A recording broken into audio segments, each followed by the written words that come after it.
Have you ever really stopped to think about how a single political decision, maybe made in a bit of a rush during a huge transition, can just unleash this massive wave of human suffering, something so big it ripples through generations and actually changes, the very fabric of identity and memory for millions? It's a profound thought, isn't it? How history turns on these moments. Exactly.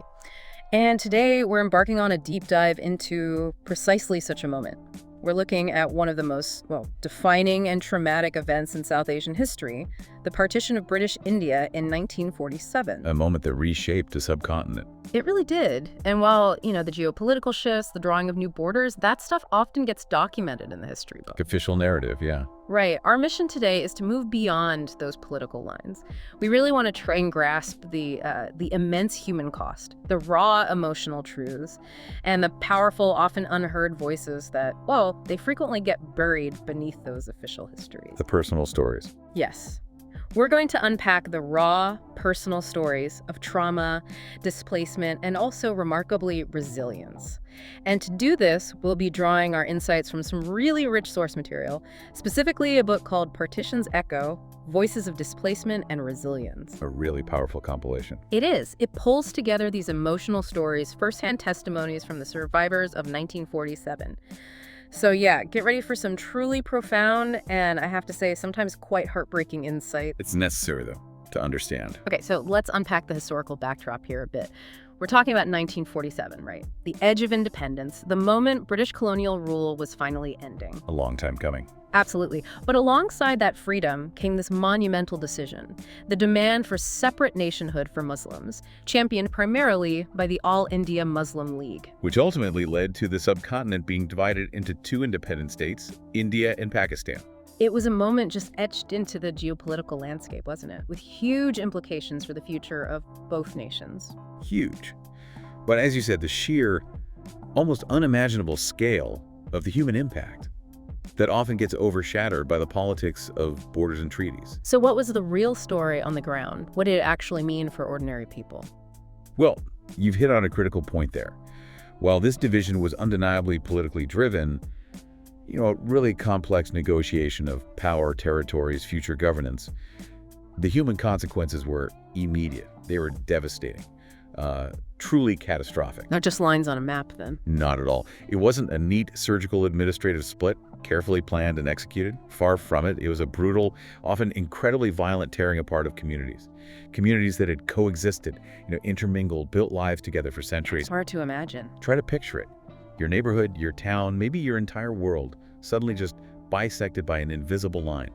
A line that dictates your safety, your identity, your entire future, forcing you to choose, really, between flight or fight. Yeah. The fabric of society it's shredded almost overnight. And the numbers, they're just staggering, aren't they? They really are.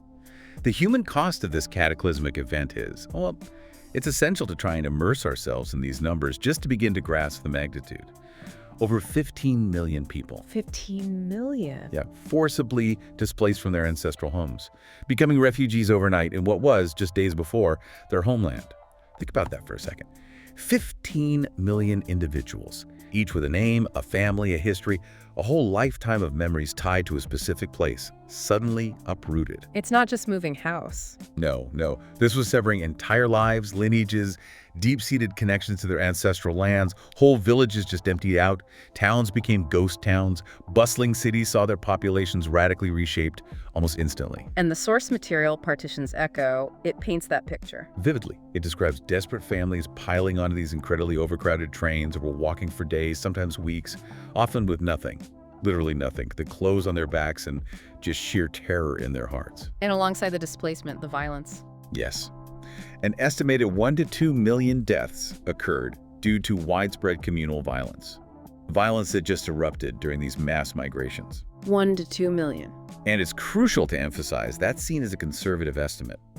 The true toll, honestly, might be significantly higher. It's a kind of silent testament to the brutality and the utter chaos that was unleashed. And the nature of that violence. It was particularly chilling. It was a communal violence, meaning it was driven by religious and ethnic identity. It turned neighbor against neighbor. People who were friends one day became mortal enemies the next. Horrifying. And beyond the direct killings, there were these unspeakable horrors that scarred countless lives. Partition's Echo documents how countless women, in particular, Hmm. they were abducted, raped, forcibly converted. A specific kind of brutality. Exactly. It highlights this particularly brutal aspect of the violence, where the bodies of the most vulnerable members of society essentially became battlegrounds for this ideological conflict, used as tools to dishonor and terrorize entire communities. And the loss wasn't just immediate, was it? There's a lingering aspect, too. Absolutely. The lingering loss. It's a wound that, for many, continues to fester even today. Families were shattered, separated forever in the chaos.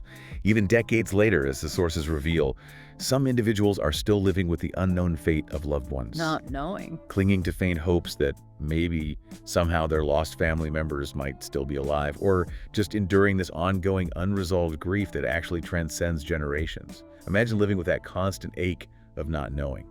An empty chair at the table that can never be filled, a question mark hanging over your entire family history. It really brings it home. This isn't just about cold statistics. No, the statistics are immense, but they can abstract the pain. This is about imagining the individual lives within those numbers, hearing their cries, feeling their terror.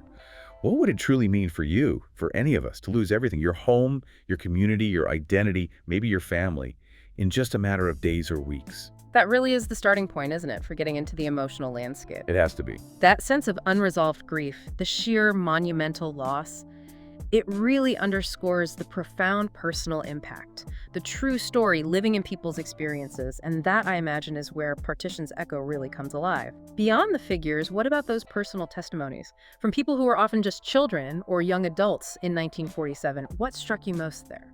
You've touched on the very core of it, really. These emotional accounts are so vital precisely because they let us grasp partition not just as, a geopolitical event, a series of political decisions or border adjustments. Right, the textbook version. Exactly, but as a deeply personal, psychological, and emotional rupture. They give us a visceral understanding that no textbook, no matter how detailed, can truly convey. The academic history tells us what happened. These stories tell us how it felt. Yeah, how it changed lives. And how it continues to echo, even now. They bring those cold statistics to life, allowing us to feel maybe just a fraction of the terror, the loss, and also the incredible resilience. And these voices, as you said, they're incredibly precious. And tragically, they're rapidly vanishing. Capturing them now is, well, it's an act of profound historical preservation. So let's hear some of them. What are some examples from the book? Okay, let's delve into some of these incredibly powerful narratives drawn directly from the testimonies in Partition's Echo. Consider the story of a survivor we can call the child who walked alone. This was a 10-year-old Sikh boy. His name was Balwant Singh from Lahore. He recounted being separated from his family during one of those chaotic train migrations. I can only imagine the chaos on those trains. Unimaginable. Trains packed way beyond capacity, sometimes slowing to a crawl or stopping altogether, becoming easy targets for violent mobs. The air thick with smoke, fear, human waste. The sounds of desperate cries, and then sometimes that ominous silence when a train arrived carrying only the dead. And in that chaos, In that maelstrom, young Balwant lost sight of his parents. His last memory, he said, was of his mother's hand slipping from his grasp as they pushed through a panicked crowd. He then walked an unimaginable 40 miles, barefoot. 40 miles as a 10-year-old. Barefoot. Traversing this landscape of absolute horror, he witnessed bodies strewn on both sides of the road, men, women, children, victims of the communal frenzy. He described having to step over them, just numb, his small feet bleeding, sustained only by this desperate hope of finding his family. What did he do? How did he survive? He ate whatever scraps he could find, drank water from ditches, slept wherever he collapsed, often near the remains of others, apparently clutching a small worn toy he still had. Did he ever find his parents? He never found his parents again, but miraculously he survived. He eventually found foster care in a refugee camp in Amritsar, where some distant relatives finally identified him. What does a story like that tell us? Oh, it tells us so much about innocence completely lost, about forced maturity becoming an adult overnight in the most horrific way, and the permanent scarring of childhood during an event like this. It highlights the sheer scale of the breakdown of social structures, doesn't it? Where even the most vulnerable children were just left to fend for themselves in this anarchic landscape. It's not just a physical journey he took, it's symbolic. From childhood to this grim, premature adulthood, carrying the weight of trauma you can't even process. A heavy weight for a child. Are there stories that show a different side? Maybe acts of kindness amidst the horror? Yes, absolutely. And that's crucial too. There's the incredibly compelling narrative, also from Partition's Echo, of the Muslim woman who hid in a Hindu home. This was a young Muslim woman named Zoya from Delhi. As the violence escalated in the city, mobs searching Muslim homes. Terrifying. Utterly. A Hindu family, their neighbors for generations, offered her sanctuary.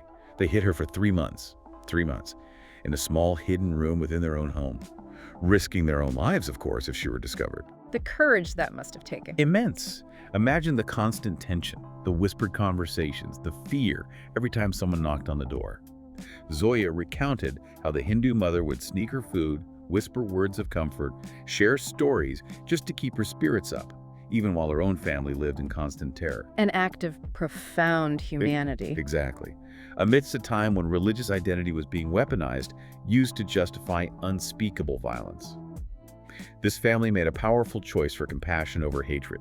Years later, after Zoya had rebuilt her life in Pakistan, she actually returned to Delhi, decades later, specifically to find that family. Did she find them? She did. And when she finally did, she embraced them, tearfully calling them her real saviors when religion became a weapon. This story, it's a cornerstone in Partition's Echo because it offers that crucial counter-narrative. Right, it shows it wasn't all hate. Precisely. It powerfully demonstrates that amidst the widespread communal violence and pervasive hatred, there were also these profound acts of human kindness, courage, solidarity that crossed religious lines. It raises that fundamental question that still resonates today, doesn't it? What allows humanity to persevere, to shine through, to defy that tide of hatred when ideology and fear try so desperately to divide and dehumanize? A reminder that individual choices matter, even then. Immensely. That individual acts of empathy can light a path, even in the darkest times. You mentioned the trains earlier, the ghost trains. That image is incredibly haunting. It is. And perhaps one of the most haunting narratives, which really became a chilling symbol of the migrations, is this phenomenon known as the silent train of ghosts. Many survivors recall, with a visible shudder even decades later, trains full of corpses arriving at stations like Amritsar in Lahore. Just full of bodies. Yes. They became these visceral, horrifying symbols of the senseless violence that accompanied the migrations, sometimes arriving entirely silent, sometimes perhaps even more chillingly, with only the faint moans of the dying. Is there a specific story about one? Partition's Echo contains a specific, particularly haunting tale of one such train arriving at Amritsar station. Upon inspection, every single passenger was found killed, every single one. Yet, amidst the absolute stillness of death, a miracle, if you can call it that, a tiny child, maybe no more than a year old, was discovered alive. Alive. Miraculously buried under corpses, silent, numb, and forgotten. That's how it was described. Imagine that image. A fragile, tiny life amidst that unimaginable scene of death. A survivor by sheer, horrifying chance. Protected, perhaps, by the very bodies that surrounded it. The psychological impact. Immense. On anyone who witnessed it, let alone the child, assuming they remembered anything, the image of a child surviving in such a horrific way just encapsulates the senselessness, the random brutality, and the lingering trauma that would forever mark such an individual, and indeed the collective memory. Children as unwitting witnesses. Exactly. And inheritors of such violence, carrying these indelible marks of history without ever having chosen their part in it. This specific account became a powerful recurring motif in survivor testimonies, a stark symbol of a descent into madness. Truly harrowing stories. So as we bring these incredibly potent individual stories together, what's the collective message? What underlying truth about this period, maybe about humanity itself, do they really underscore? Well, these stories, when you weave them together from that rich tapestry of Partition's Echo, they collectively underscore a powerful and incredibly painful truth. They powerfully illustrate the brutal cost of nationalism when it eclipses humanity. Nationalism eclipsing humanity. Yes. These aren't just isolated incidents of individual suffering, though they are profoundly that. They are symptomatic of a larger ideological failure, a horrifying descent where the fervent pursuit of abstract political ideals or the embrace of a national identity defined by excluding others leads to the systematic dehumanization of the other. It wasn't spontaneous then. The sources suggest it wasn't just spontaneous combustion. It was often a gradual process, fueled by propaganda, by fear-mongering, culminating in ordinary people committing unspeakable acts against neighbors they'd known their whole lives. A warning, really. A stark living warning. about the dangers of unchecked divisive rhetoric and just how fragile peace can be when empathy is systematically eroded and ultimately lost. They show us quite clearly that when national identity, or any group identity, is valued above basic human dignity, the consequences are always, always horrific. Absolutely. And it's one thing, isn't it, to survive a physical ordeal like fleeing for your life or witnessing those horrors like the children did. But what about the invisible wounds, the psychological, the emotional impact that didn't just disappear when the physical violence subsided, did it? Not at all. That's a critical point, and one that Partition's Echo explores in real depth. Partition trauma isn't just physical, it's a deep, often intergenerational psychological displacement. Intergenerational, meaning it passed down. Exactly. The profound emotional wounds, the fear, the grief, the sense of loss experienced by the survivors, they didn't just end with that generation. They were often unconsciously transmitted to their children and even their grandchildren, influencing their worldviews, their anxieties, their relationships, sometimes without them even having directly experienced the horrors of 1947 themselves. How does that work? How does trauma get passed down? It can manifest in many ways, sometimes through stories, but often through silence, through unspoken anxieties, through perhaps an overly cautious approach to life that parents model, or even just a deep-seated sadness that permeates family dynamics. It becomes part of the family's emotional atmosphere. So it's not just a historical event, it's a living wound. Precisely. This trauma wasn't confined to the immediate aftermath. It cast this long, pervasive shadow across families and communities for generations. It's an enduring wound in the collective psyche, a shared, deep-seated emotional and psychological impact that affects entire communities, influencing their identity and how they interact, even now. It's like a communal ghost, really, that continues to haunt the present, subtly shaping behaviors and beliefs. What are some specific examples of how this trauma showed up? Well, the survivor testimonies are filled with them, documented meticulously. Many survivors reported experiencing vivid, terrifying nightmares for decades after the events. Decades later. Yes. Vivid replays, the chaos, the fear of the mobs, the sights of violence, the desperate moments of loss. These aren't just bad dreams.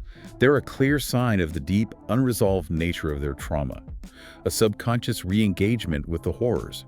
Many described waking up in a cold sweat, feeling the fear just as acutely as they did back in 1947, even 50, 60 years later. The past constantly encroaching on the present. Beyond nightmares. Well, beyond the individual nightmares, the pervasive violence just shattered the trust between communities. Communities that had, in many cases, coexisted for centuries. This led to this lasting suspicion, this division, a deep-seated sense that the other religious group could potentially become a threat again. That must have been hard to overcome. Extremely hard. Imagine growing up where your neighbors were your friends, part of your social fabric, and then suddenly you're forced to flee from them, or you see them turn violent. This breakdown of trust is one of the most insidious and lasting scars. It impacts social cohesion, intercommunity relations, even today. Partition's Echo includes poignant anecdotes of individuals who struggled, years later, to trust even simple, innocuous interactions with people of different faiths, a direct consequence of the betrayal and violence they witnessed. And the loss of home? That must have created an identity crisis, too. Profoundly so. Losing your ancestral home, your community, the very land you identified with, it led to these deep feelings of rootlessness, an identity crisis. People grappled with fundamental questions. Who am I now that my village, my family home, my way of life is gone? Where do I belong? Strangers in a new land. Even if it was technically part of their new nation. The place they came from was no longer accessible or radically changed, and the place they arrived in often felt foreign. This sense of being unmoored, struggling with who they were, where they belonged, it created a deep void, difficult, if not impossible, to fill for many. Survivors often describe this perpetual longing for a home that no longer existed, or existed only in memory, a kind of geographical and emotional limbo that defined their lives. And this gets passed on, this emotional baggage. Yes. The tragic reality, as the accounts show, is that survivors, often unknowingly, passed on this emotional baggage to their children and grandchildren. As we discussed, sometimes through silence, sometimes anxieties, and many of these descendants report feeling a distinct sense of inherited grief. Inherited grief. What does that feel like? It could be a quiet sadness they can't quite place, an underlying anxiety about safety or belonging, maybe a longing for a homeland they've never actually seen but heard about through stories or felt through their family's emotions. It's not just history for them, it's a living, breathing part of their identity. Which raises that huge question, how does a society heal from that when wounds are passed down? It's a critical question. What are the implications for national identity, for intercommunity relations, when trauma becomes intergenerational? When it shapes perceptions, biases, fears for decades? It's not just historical, it's still influencing current realities. It impacts everything from political discourse to everyday social interactions, and it defines the very ethos of resilience and yearning in these communities. It's clear the invisible wounds ran incredibly deep. But let's shift slightly.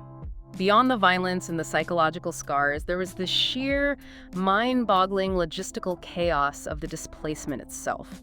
You mentioned 15 million people. Yes, and it wasn't just a political line being drawn, it was millions of lives being uprooted with often little to no preparation or support, transforming entire populations into desperate migrants almost overnight. What was the reality of that exodus? How chaotic was it? The logistical chaos during partition was truly unmatched, in both scale and speed. It wasn't just a large movement of people, it was a forced migration of unprecedented proportions. An exodus of millions happening almost simultaneously, often with minimal, if any, infrastructure or government planning ready to manage it. So basically, authorities were overwhelmed. Completely overwhelmed. Transportation systems just collapsed under the strain. Medical aid was virtually non-existent for vast numbers of people on the move. Imagine just waves of humanity, desperate, terrified, moving across these newly established borders, often under duress, just fleeing for their lives. And what did people lose? What did they leave behind? So much, both tangible and intangible. People left behind homes built over generations, homes that weren't just structures, but repositories of history, family memories, stability, places woven into their identity. Ancestral lands. Exactly. Partition's Echo recounts these harrowing details of families abandoning ancestral lands, knowing they'd likely never return. Often taking only a handful of essential items, maybe a cooking pot, a photograph, a religious text, whatever they could carry. And livelihoods, too. Oh, absolutely. They lost their livelihoods, valuable agricultural land, thriving businesses, established professions. A doctor might suddenly find himself with no clinic, no patients in a new place, a farmer with no land, an artisan with no workshop, no customers. They were rendered destitute overnight, often with nothing but the clothes on their backs, reduced to begging or scrambling for any kind of day labor just to eat. Beyond the material, what else was lost? So much. Friendships, vital social networks, severing those community ties that provided support, comfort, a fundamental sense of belonging. Imagine saying goodbye to friends and neighbors you'd known your entire life, maybe unsure if you'd ever see them again. Or worse, seeing those very neighbors transform into threats. That trust again. Broken. And for many, this mass migration also meant losing a fundamental sense of cultural belonging. They were suddenly strangers in new lands, even if these lands were technically part of their new nation. The dialect might be different, the customs subtly varied, all the familiar landmarks gone. This cultural dislocation created a profound sense of alienation. And the refugee camps, what were they like? The reality of the camps that sprang up was dire in the extreme.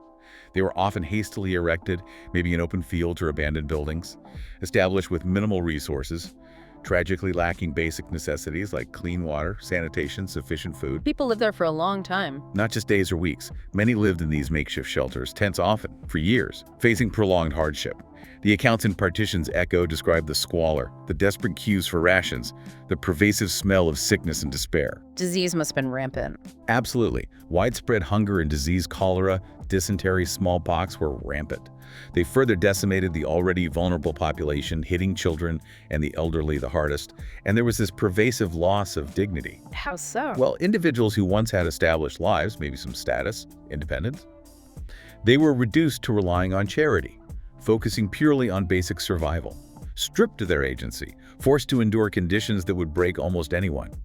The daily grind of survival in those camps just added another heavy layer of trauma. And that physical displacement, it must have deepened the emotional wounds. Absolutely. For many, even when they physically resettled, maybe started the arduous process of rebuilding their lives from absolutely nothing. Emotionally, they never emotionally did. That's a phrase that comes up. The trauma of loss, the feeling of being torn from their roots, that constant yearning for what was left behind, it persisted. So finding a new place isn't the same as finding peace. Not at all. It highlights that crucial distinction. And the implications go beyond the individual. It shapes how new communities form, influences the demographics of entire regions even today. History, in this sense, is still profoundly shaping current settlement patterns and socioeconomic realities in both India and Pakistan. It's a stark reminder that drawing lines on a map has consequences that echo for generations in the hearts and lives of those displaced. It's almost overwhelming, the sheer scale of the suffering and loss. Yet, despite the horror, despite the trauma, humanity's capacity for resilience often shines through, doesn't it? Even in the darkest times. It really does. And in the wake of partition, amidst all that devastation, countless stories of human courage, of rebuilding, emerged. It's a powerful testament, really, to the spirit of those who survived. Absolutely, it is. And it's crucial we talk about that too. Even from the ashes of such a catastrophic event, there were these incredible examples of human adaptation, the sheer will to survive and rebuild. Partition's echo is filled with these often quiet triumphs of the human spirit. Like what kind of Well, we saw women who, perhaps having lost their husbands or male protectors in the violence, were forced to learn entirely new skills, to work and feed their families alone, stepping into roles they might never have imagined or, frankly, been allowed to fulfill in their previous lives. women stepping up? Massively. There are stories of women who had perhaps never even stepped outside their homes unaccompanied, suddenly learning to operate sewing machines, starting tiny businesses from scratch in refugee camps, organizing self-help groups to provide mutual support and economic opportunities. They became the sole providers, displaying immense strength, ingenuity, a fierce determination to protect their children. Yeah, and the children who survived. Many of them, having endured such immense hardship, witnessed violence, displacement. They went on to become educators, doctors, engineers, leaders, shaping the new nations. Many carried forward this fierce determination to build something better from the ruins of the past, often dedicating their lives to public service or creating opportunities they themselves never had. Their resilience wasn't just about survival, it was about contributing to a new future, often driven by a sense of duty, perhaps, to those they lost. That's incredible. And what about art? Did creativity play a role? A huge role. There was this incredible phenomenon of how profound grief was channeled into a creative legacy. It gave rise to an entire genre of literature, poetry, cinema that specifically addressed the partition experience. Not just entertainment, then? No, not at all. It was a profound act of processing, of memorializing, of bearing witness. Yeah. Think of specific examples. Sadat Hassan Manto, Manto, yes. Powerful writer. a masterful Urdu writer. His short stories, they captured the absurdity, the tragedy, the deep moral ambiguities of partition with this unflinching, often brutal honesty. He forced readers to confront the human cost. His stories, like Tobatek Singh about the inmates in a lunatic asylum grappling with the new border, or Cold Dew, which just brutally portrays the violation of women, they were short, sharp shocks. They laid bare the hypocrisy, the suffering. He didn't shy away from the ugly truths, a raw, unvarnished look at human nature under extreme duress. And Kushwant Singh's Train to Pakistan. Another seminal work. It vividly depicted the communal violence during the migrations, bringing the terrifying reality of those ghost trains to life for readers, letting them step into that horrifying experience. Singh's narrative captures that sudden, senseless explosion of hatred in a small village that had been harmonious before. So art became therapy and testimony. Exactly. That phrase fits perfectly. Yeah. This novel, along with countless other works in Hindi, Punjabi, Bengali, other regional languages, showed how art became both therapy and testimony for survivors and also for their descendants. It allowed them to process their deep-seated pain, to express the inexpressible, to communicate the complex, often contradictory emotions, loss, anger, even moments of fleeting hope. A way to speak the unspeakable. Precisely. It provided a vital outlet when direct speech or traditional historical accounts just felt insufficient. It created a shared space for remembrance and reflection. What's really fascinating there is how creativity, that urge to tell stories, can emerge even from the deepest suffering, from such unspeakable pain. It really is. It speaks to an inherent human need, doesn't it? To make sense of chaos, to find meaning even in tragedy, and to ensure that such profound experiences are not forgotten. What does it tell us about the human spirit? Perhaps it suggests that even in extreme adversity, when everything seems lost, there's this enduring impulse to create, to reflect, to transform pain into something that can be shared, understood, and hopefully learned from. Art became a kind of bridge, maybe, between the unbearable past and the uncertain future. A way to ensure that the echoes of partition would continue to resonate, reminding us of both the worst and sometimes the very best of humanity. We've explored the history, the staggering trauma, the incredible resilience, But there's a critical piece of this puzzle that, well, it demands our urgent attention today, doesn't it? Yes, absolutely. We're now at this pivotal juncture. The last generation of partition survivors, the people who directly experienced these events, they're vanishing. Their stories, these irreplaceable firsthand accounts, are disappearing with them. Why is it so crucial that we capture and preserve these voices now? That's a profound truth that really compels us to act. And it's a central theme explored in Partition's Echo as well. Preserving these stories isn't just an act of historical memory, though it is that. It's also potentially a profound act of healing for those who lived through it, finally giving voice to suppressed pain. And it's an essential act of empathy for current and future generations. Once they're gone. Once these voices are gone, that direct, visceral link to this defining moment in history will be lost forever. It's literally our last chance to hear it directly from those who bore witness. And what lessons do these stories hold for us today? Why do they matter now? They hold vital, urgent lessons. First, they serve as this stark, powerful reminder of what's at stake when hate wins. They show in agonizing, intimate detail the devastating consequences when divisive ideologies take hold, when communities turn on each other, when political aims just eclipse fundamental humanity. A warning against division. A living warning. The survivor accounts lay bare the mechanisms of how ordinary people can be manipulated into violence. They provide a powerful warning against unchecked nationalism, prejudice, the dehumanization of the other. They tell us that never again isn't just a slogan. It's a lived imperative based on real human suffering. They also humanize history, you said? Immensely so. In a way that textbooks with their dates and statistics just cannot. When you hear the sometimes trembling voice of an 80-year-old survivor recounting their childhood terror, or the quiet strength in their voice as they describe rebuilding from nothing, it allows younger generations to connect with the past on a deeply emotional level. Makes it real. It transforms abstract historical events into tangible, relatable human experiences. It fosters a sense of empathy that's crucial for understanding not just this specific event, but the broader human condition. These aren't just historical figures. They are people just like us, caught in extraordinary, terrible circumstances. And understanding the cost of division. Yes. They help younger generations understand the cost of division, not as some abstract political concept, but through the lived experiences of individuals. They reveal the true, brutal price paid by ordinary people when political lines are drawn without regard for human lives, livelihoods, deep-seated community bonds. It's about more than just borders. So much more. It's about broken families, shattered trusts, lifelong psychological scars, and that perpetual longing for a home that might only exist in memory now. These stories make the abstract consequences of division profoundly personal and unforgettable. Are there efforts underway to capture these stories before it's too late? Thankfully, yes. There are dedicated current efforts focused on this essential work. Projects like the 1947 Partition Archive, for example, they've taken on the monumental task of meticulously recording and preserving oral histories, creating this vast digital repository of irreplaceable testimony. How did they do it? They've conducted thousands of interviews, often spending weeks, sometimes longer, just building trust with survivors who might have been reticent, who perhaps suppressed these details for decades.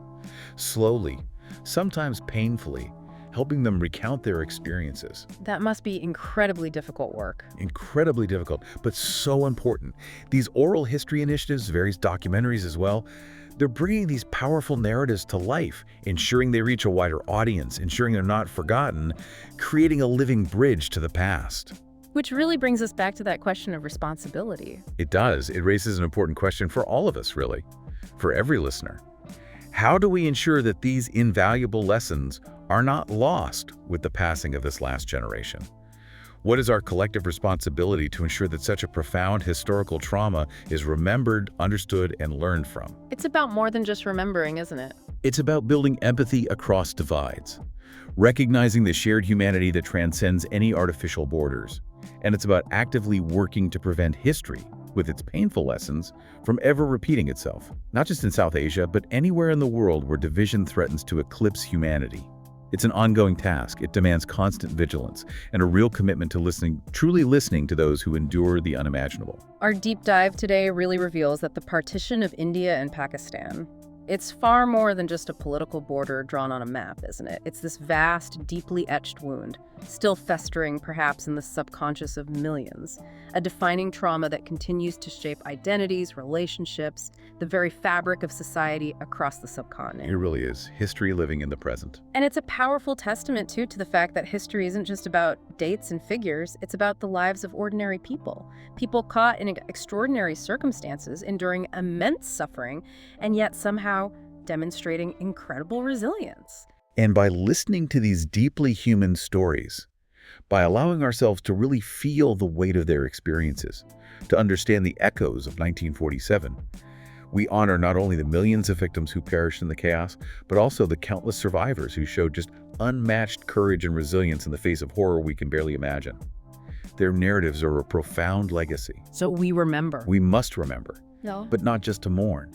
We remember to learn, to cultivate empathy, and to ensure that history does not repeat itself. So the final thought for you, the listeners, perhaps this.